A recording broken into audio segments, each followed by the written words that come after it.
لیکن یہ کہ امام مہدی کی حکومت قائم کرنے کے لیے کون لوگ آئیں گے؟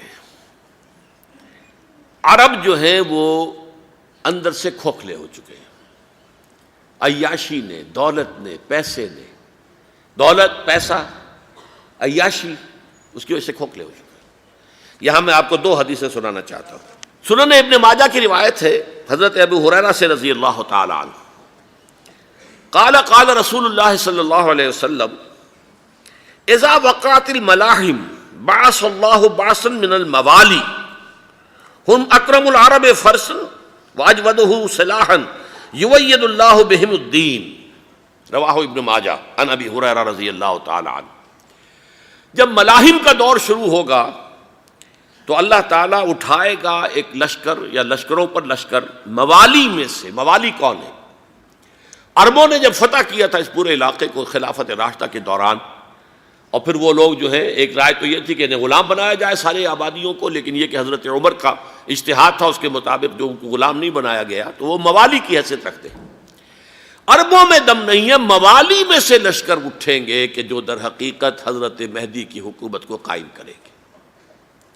دوسری حدیث سنیے، عن عبداللہ ابن الحارث رضی اللہ تعالی عنہ، اور یہ ابن ماجہ کی روایت ہے، قال قال رسول اللہ صلی اللہ علیہ وسلم یخرج الناس من المشرق فیوطئون للمہدی یعنی سلطانہ، لشکر نکلیں گے، لوگ آئیں گے مشرق سے، اور وہ حضرت مہدی کی حکومت کو جمائیں گے اور قائم کریں گے۔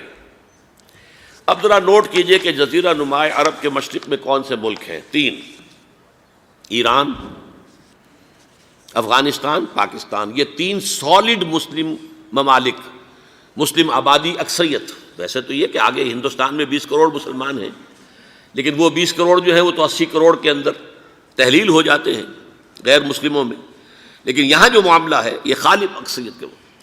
ان میں سے ایران کا معاملہ جہاں تک ہے، نمبر ایک یہ کہ وہ شیعہ عقائد کے حصار میں بند ہے، اس سے ادھر ادھر ہونا اس کے لیے ممکن نہیں۔ حدیث میں یہ بھی آتا کہ اصفہان سے 70,000 یہودی دجال کا ساتھ دیں گے۔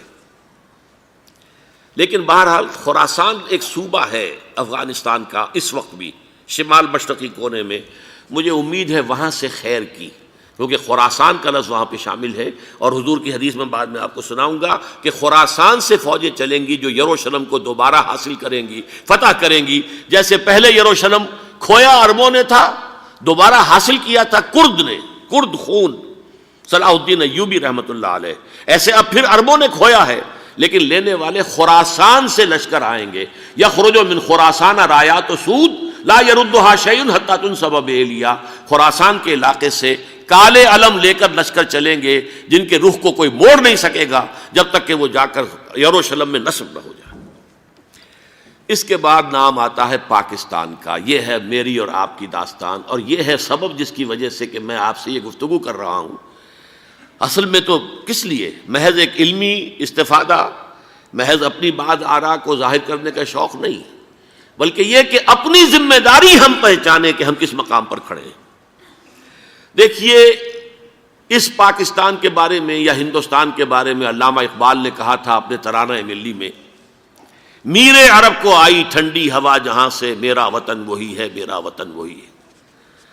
اور مجھے بتایا گیا کہ سنن ابی داؤد میں یہ روایت موجود ہے کہ حضور نے فرمایا کہ ہندوستان کی طرف سے مجھے ٹھنڈی ہوا آتی ہے، اگرچہ مجھے وہ حدیث ابھی نہیں ملی ہے، لیکن حزب التحریر کا ایک کارڈ مجھے ملا تھا، تو اس میں اس حدیث کا اور اس میں ابو داؤد کی روایت کا حوالہ موجود تھا۔ لیکن میں جو چیز آپ کو بتا چکا ہوں وہ یہ کہ الف ثانی کا پورا تجدیدی کارنامہ اس ہندوستان کی سرزمین میں ہوا۔ مجدد الف ثانی شیخ احمد سرندی، شاہ ولی اللہ دہلوی، سید احمد بریلوی، وہ تو ہمارے پاکستان میں آ کر جو ہے ان کا خون جذب ہوا ارض پاکستان میں۔ پھر شیخ الہند مولانا محمود حسن۔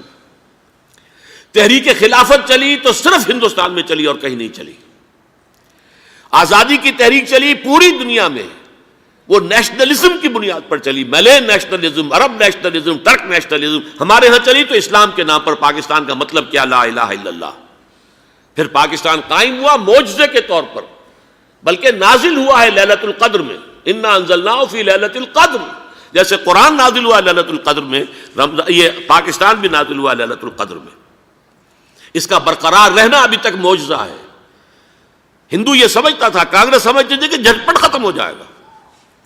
پھر یہ کہ اس کا قرارداد مقاصد کا پاس ہو جانا، مزید بھی اور اضافی دفعات دستور میں آ جانا، اب کمرشل انٹرسٹ کو ربا قرار دے کر حرام قرار دینا، یہ سارے لینڈ مارکس ہیں کہ جو اشارہ کر رہے ہیں کسی چیز کی طرف، معاملہ کدھر جا رہا ہے۔ پھر یہ کہ یہ جو 14ویں صدی کے مجدد تھے شیخ الہند، اس کے بعد سے کچھ ایسی شخصیتیں عظیم پیدا ہوئی ہیں ہند میں، جن کو میں سمجھتا ہوں کہ 14ویں صدی کے مجدد اور 15ویں صدی کے مجدد کے درمیان یہ 15ویں صدی کے مجدد کی راہ کو سیدھا کرنے والے، جیسے کہ حضرت یحییٰ نے کہا تھا میں تو آنے والے کا راستہ سیدھا کر رہا ہوں حضرت عیسیٰ کے لیے، ایسے ہی 15ویں صدی کے لیے امام مہدی کے لیے راستہ صاف کرنے والے سب سے پہلے علامہ اقبال، جنہوں نے اسلام کا تصور دین کی حیثیت سے دوبارہ زندہ کیا ہے، ورنہ اسلام ایک مذہب کی شکل اختیار کر چکا تھا۔ پھر مولانا مودودی، مولانا ابوالکلام آزاد حکومت الہیہ کے نعرے کے ساتھ میدان میں آئے۔ یہ اقبال نے جو تصور پیش کیا تھا اس پر عملی جد و جہد کے لیے حزب اللہ قائم ہوئی۔ نوٹ کر لیجئے 11 برس کا فرق ہے عمر کا علامہ اقبال کے اور ابوالکلام کے، اور 1913 میں جب حزب اللہ قائم کی ہے اس وقت علامہ اقبال کی ملی شاعری اپنے عروج کو پہنچ چکی تھی۔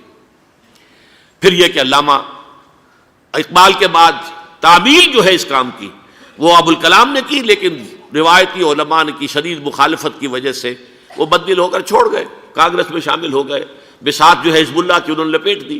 پھر مولانا مودودی آئے، انہوں نے وہ ڈور جو ہے اس کا سرا تھاما، جماعت اسلامی قائم کی حکومت الہیہ ہی کے قیام کے لیے۔ اگرچہ میرے نزدیک یہ کہ وہ انتخابی اور ایک قومی سیاست کی ایک جماعت بن کر پاکستان میں جو ہے دلدل میں پھنس گئی ہے، اب ہم اس کی کوشش کر رہے ہیں، تنظیم اسلامی اور یہ تحریک خلافت جس کے تحت یہ جلسہ ہو رہا ہے، یہ ساری چیزیں وہ ہیں کہ آپ کو سوائے پاکستان کے اور کہیں نہیں ملیں گی پوری دنیا میں۔ معلوم ہوتا ہے کہ پاکستان کو بہت بڑا رول پلے کرنا ہے اس میں، اور اس کے ساتھ اب جمع کر لیجئے افغانستان کی عمارت افغانستان، اسلامی عمارت افغانستان قائم ہو چکی ہے۔ یہ پچھلے 20 سالوں میں جو کچھ وہاں ہوتا رہا ہے اس سے پہلے تصور نہیں ہو سکتا تھا۔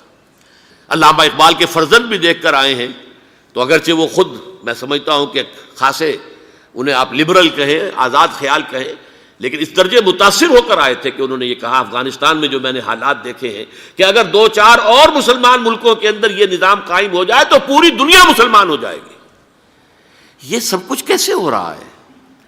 یہ آنے والے دور کی جھلکیاں ہیں۔ Coming events are casting their shadows before. یہ سب بتا رہے ہیں کہ پاکستان افغانستان کو مل کر اس میں کوئی عظیم رول پلے کرنا ہے۔ اور اس کے ضمن میں اب میں علامہ اقبال کے بارے میں آخری بات کہہ رہا ہوں۔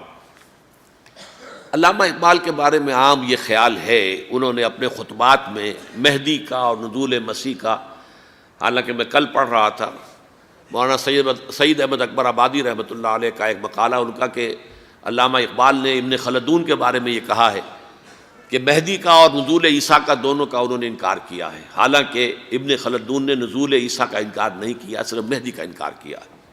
بہرحال علامہ اقبال نے خطبات میں انکار کیا ہے، لیکن یہ کہ اپنی شاعری کے اندر میں چیلنج کرتا ہوں کسی بڑے سے بڑے اقبال شناس کو، ان کا یہ شعر ذرا سنیے: خضر وقت از خلوت دشت حجاز آید بروں، کارواں زی وادی دور و دراز آید بروں۔ خضر وقت، امام وقت، رہنمائے وقت، قائد وقت، خلوت دشت حجاز، حجاز کی صحرا کی کسی خلوت گزینی سے نکل کر باہر آئیں گے۔ میں حیران ہوتا ہوں علامہ کے اس فکر پر اور اس مصرے پر۔ یہاں انہوں نے شیعہ اور سنی دونوں کے کانسیپٹ جمع کر دیے۔ شیعہ کا کانسیپٹ یہ چھپے ہوئے کسی غار میں وہاں سے برآمد ہوں گے، اور ہمارا کانسیپٹ میں ام سلمہ رضی اللہ تعالیٰ عنہ کی حدیث سنا چکا، چھپے ہوئے ہوں گے وہ وہاں پر، مدینے سے نکل کر آ کر مکے میں چھپ جائیں گے۔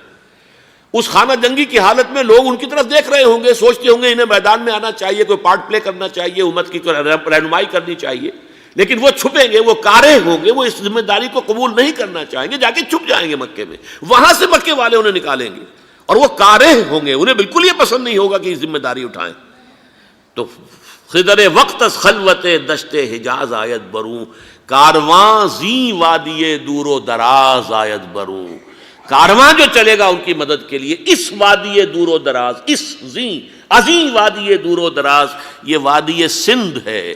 وادی سندھ جو ہے ہم سمجھتے ہیں کہ صرف یہ پاکستان اور پنجاب جو ہے یہ اس میں شامل ہے، سندھ اور پنجاب نہیں، افغانستان کا پورا مشرقی علاقہ اس میں شامل ہے۔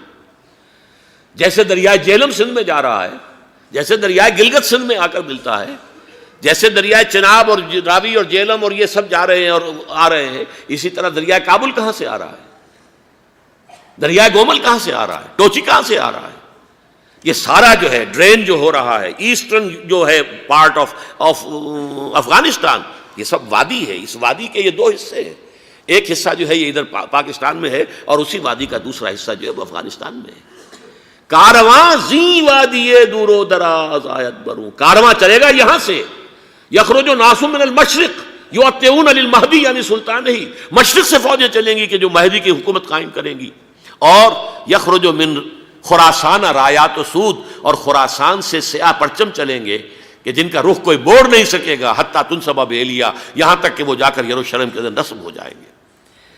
حضرات، میں ایک میری گفتگو کا حصہ باقی تھا لیکن میں اسے چھوڑ رہا ہوں، اس لیے کہ گلوبلائزیشن جو اس کی ہوگی، جو خلافت علی منہاج النبوہ کی تجرید کامل حضرت مہدی کے ہاتھوں عرب میں ہوگی، اس سے پہلے اس کے لیے محنت، کوشش، جد و جہد پاکستان اور افغانستان میں ہو چکی ہوگی جو اسے سپورٹ کرے گی اور وہاں جا کر حکومت قائم کرے گی۔